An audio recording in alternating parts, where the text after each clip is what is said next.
Updates at pinakahuling mga usapin sa mundo ng palakasan. Atin ang pakinggan dito sa Ang Pilipinas Ngayon. Dinomina ng De La Salle University ang University of the Philippines 82-60 sa Game 2 ng kanilang UAAP Season 86 Men's Basketball Finals na ginanap sa Smart Araneta Coliseum sa Quezon City. Naging mainit ang Green Archers sa ikalawa at ikatlong quarter kung saan umabante sila sa UP 41-22 at tumas pa sa 22 puntos ang kalamangan. Bumawi sila sa 30 puntos na pagkatalo noong Game 1, 97-67. Ang do-or-die Game 3 ay gaganapin sa Miyerkules sa kaparehang venue. Umaasa ang Lasal na mabaliktad ang resulta noong 2023 PhilOil Eco Oil Preseason Cup Finals nitong nakalipas na Hunyo, kung saan pagkatapos manalo ng 11 sunod-sunod na laro patungo sa championship ay yumukod ito sa Fighting Maroons. Updates at pinakahuling mga usapin sa mundo ng palakasan. Atin ang pakinggan dito sa Ang Pilipinas Ngayon. Minarkahan ng panalo ang pagbabalik ni L.A. Tenorio kung saan nanalo ang Barangay Ginebra laban sa Terra Firma 110-99 sa pagpapatuloy ng PBA Commissioner's Cup.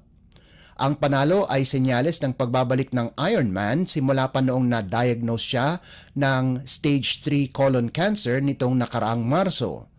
Nakagawa ang tenyente ng 6 na puntos, 3 assist at 1 rebound sa loob ng 25 minutong paglalaro. Nanguna naman sa scoring department si import Tony Bishop sa nagawa nitong 26 na puntos at 11 rebounds, sahog pa ang 4 na assist, 2 steals at 1 tapal.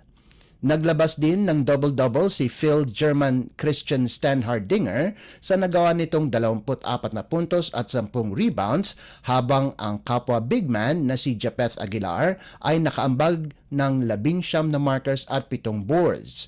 Si Javi Gomez de Leano naman ang namuno sa Jeep na may 22 puntos, habang ang import na si Thomas Dethay ay nagtapos na may 18 puntos.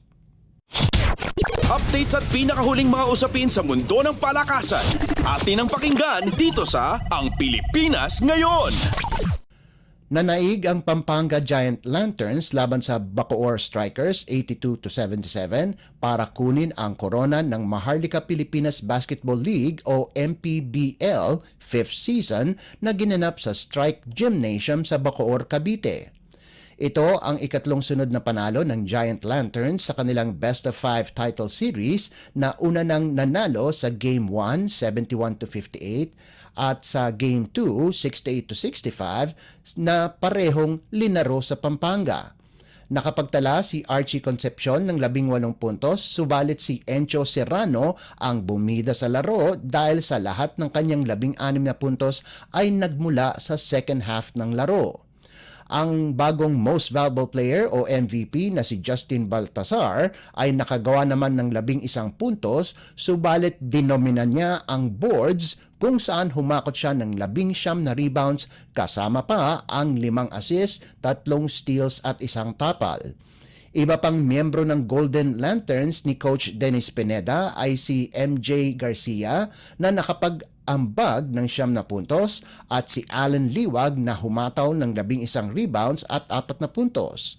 Nanguna naman para sa Bacoor si Jan Nermal sa nagawa nitong 20 puntos, sumunod si James Quecoteye na may 15 puntos at si Jamo Egilos na nag-ambag ng 11 puntos at 8 rebounds. Iginawad ni MPBL founder at Chief Executive Officer Manny Pacquiao ang tropeyo kay team owner Dong Gonzales. Updates at pinakahuling mga usapin sa mundo ng palakasan. Atin ang pakinggan dito sa Ang Pilipinas Ngayon. At yan ang pinakahuling balita sa larangan ng palakasan. Para sa Radyo Pilipinas World Service, ito po si Leo Magpayo. Magandang araw. Updates at pinakahuling mga usapin sa mundo ng palakasan. Atin ang pakinggan dito sa Ang Pilipinas Ngayon.